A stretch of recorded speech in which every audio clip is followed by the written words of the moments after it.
Hello and welcome to Building Sustainability. This is a ByteSize episode, so it's just a short 10-minute nugget of building sustainability. Enjoy.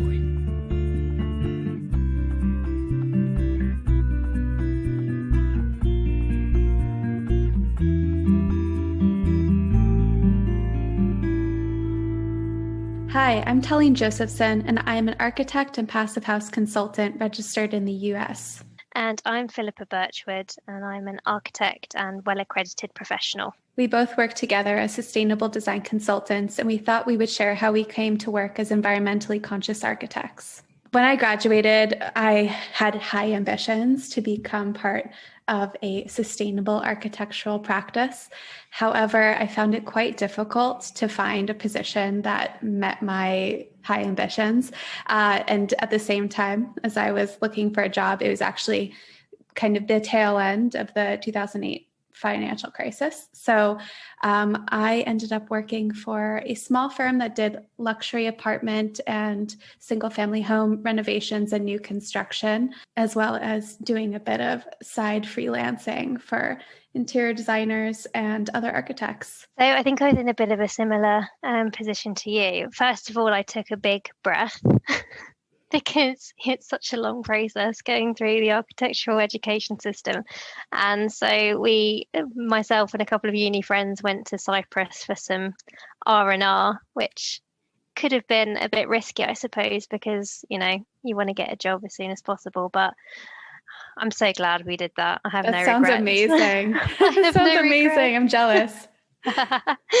So yeah, I did that. And then decided to go on a job search in the West Midlands because my partner had already settled in that area. I had no preference to where I ended up working. So I thought, well, let's look in the West Midlands. And I managed to find a year-long contract with a architectural firm that specialised in housing and social housing. So I thought that would be a good place to start. How long were you working at that luxury practice and what made you move on from there? Well, I was there for just over 3 years, which it wasn't really, I wasn't actually intending to stay so long, but it's just kind of what happened. Again, when I first started, you were kind of lucky to get a job because there was so much competition. And I was looking in New York City, which attracts a lot of talent. And then there are also a lot of people looking to even work for free sometimes because there's so much competition. You just want to get ahead, which it's really rough. And obviously, I don't agree with working for free, but that makes the competition that much more difficult. So I stayed for 3 years, but it was difficult to get a work where you were paid sufficiently. And given the high living cost of working in New York City, that was no good. So I ended up having to take on extra work on the side, doing kind of freelance gig work in the evenings and then on weekends. But unfortunately, none of it was meeting my high ambitions of sustainability or incorporating sustainable design into any of it because I was really focused on being able to pay my rent and pay off my student loans, which had really snowballed towards the end of my university studies, just because of the cost of tuition and living where I had gone to school. So what made you just say, right, I'm moving on to the next step? And what was that next step for you? What made me need to move on was that I kind of hit the wall. I became so burnt out that at a certain point, I just said, I can't do this anymore. And I realized that I had to make a change. And I was feeling very unfulfilled. And I don't know, is that a sentiment that you felt as well in your first job? Yeah, I mean, in my first job, I think I was bright-eyed and bushy-tailed out of university, and I'd learned about social housing projects over in Lincolnshire where they use straw bale and things like that. But when I was there, whilst I learned a lot and I learned about code for sustainable homes and robust details and things like that, there wasn't much opportunity for deviation away from sort of the standard housing building methodologies or or design types, even the house types all looked pretty similar. So I hopped to Birmingham and managed to get a job with a firm there who specialised in healthcare and schools, which I thought was admirable. I always had a bit more of an affinity towards public sector work, and I don't know why. But the main reason why I moved to this new firm is because they had a dedicated sustainability leader who was a passive house designer and a BREEAM assessor. And so whenever she came up to the Birmingham office, I just asked her so many questions and tried to absorb as much information from her as possible. But realistically, my day-to-day was not really pushing the boundaries in terms of sustainability. I did end up being an environmental environmental management system rep for the office. So helped with ISO 14001 audits and recycling and getting better processes in the office and procurement policies and things like that.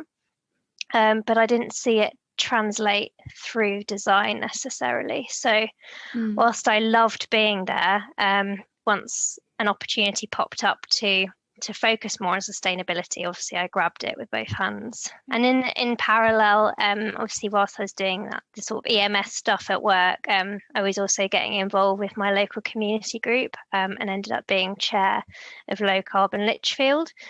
So obviously I was using that as a means of continuing to sort of push the agenda and take action. Otherwise I might have felt a bit stifled if I didn't get involved in community action.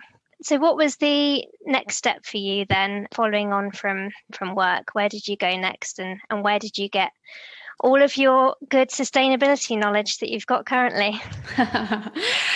So when I got burnt out, I realized that I needed to make a major change and upskill myself.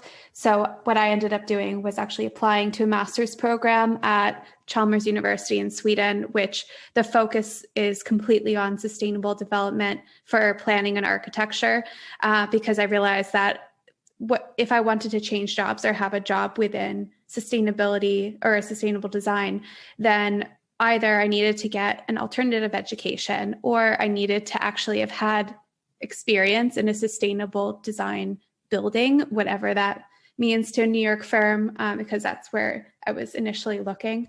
So I chose the education route, and it took 2 years of time, which was a really hard decision to make, to actually leave my career in quotes, but, just leave a steady paycheck, given that I continue to have loans, that I continued throughout that period to have loans and having to put that on hold, as well as kind of approaching my 30s late 20s, approaching my 30s. And that's kind of a time where you make big career jumps or big pay jumps. And it's scary to leave that part or to leave the job market and take that break. But without that, I wouldn't have been able to gain all the knowledge and have all the information to get a job in sustainable design that would fulfill me. So I took the risk, and I think it was really worth it.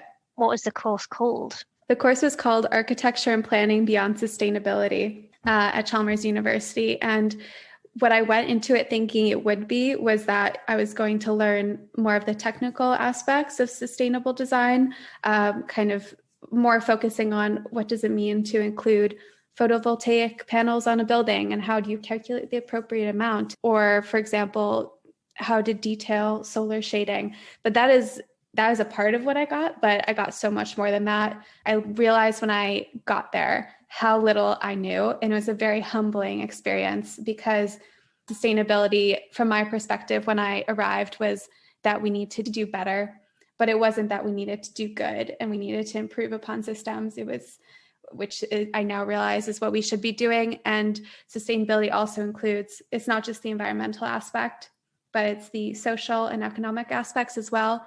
So I got a taste of that when I was there. I took courses in participatory design, where we did a design build playground with the collaboration in the design process of local kids in an area outside of Gothenburg, where I was going to school. I also did I did a sustainable design course where we did a lot of calculations on life cycle analyses and passive house design considerations, I guess, for air barrier qualifications of a building. And then we also had a local analysis course where we were learning about how to incorporate local needs analyses into our pre-design work and then be able to design for in line with the needs of a community or an area. So those were just some of the items. Yeah, that really set me up to be able to talk more broadly and more holistically about sustainable design in a way that I had not anticipated when I went into the program. And then how do you feel that that's helped you with your current job? Well, I mean, at least I can probably tell you from my perspective how it helped you get your current job.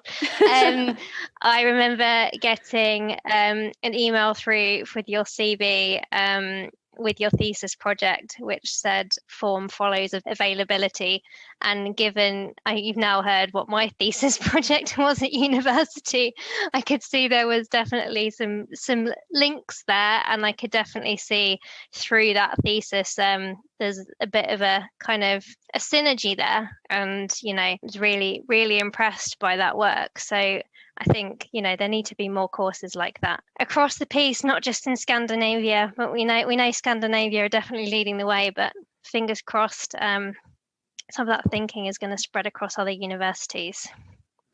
Yeah, absolutely. I mean, there's the route of going to universities and getting an education, but then there's also the route of upskilling yourself elsewhere, which I think you've done a lot of just in your external work. I mean, what I would say is, I mentioned about the fact that I got involved with local community groups, and I was very determined to sort of put all of this information on my LinkedIn, because I wanted to show that whilst I didn't have the dedicated sustainability degree, the passion was there. And fortunately, that paid off, because that's how I got to my job currently. I actually got a LinkedIn message, was headhunted specifically because of the information on my LinkedIn profile. So I would definitely say to people, if you are looking to get into a sustainability career, there aren't necessarily the courses available to give you that stamp, but do be really open about what things you've been involved with, and share them on LinkedIn. Yes, I agree. If you're flexible, you'll see that there's so many volunteer opportunities or I guess community groups. Like, for example, you're part of your local community group. I'm part of the Architects Climate Action Network, where I'm active in the circular economy work group, although there are many other groups available to join. But the circular economy group kind of speaks loudest to me, and that's where I focus most of my energies in the volunteering sector. But also there's a lot of great information out there for free on the internet. I started my Instagram, The Holistic Architect, back at the start of lockdown 1, which seems like ages ago. Through that, I've learned a lot. I've made a lot of connections with other people working in sustainable design in the built environment, whether it be contractors, builders, architects, any kind of anywhere along the design chain, even deconstruction contractors. Also, that information, just being active on social media and networking that way, is a really great way to upskill yourself. Definitely. Few tips from us on how to educate beyond education. Yeah, and one final one, because obviously not everyone who listens to this will necessarily be an architect, but there is also the Make a Difference networking that is available as well, which has a WhatsApp group, which really is a networking space for anyone that's interested in social impact, sustainability, and health. So that's another one to add to the list to check out.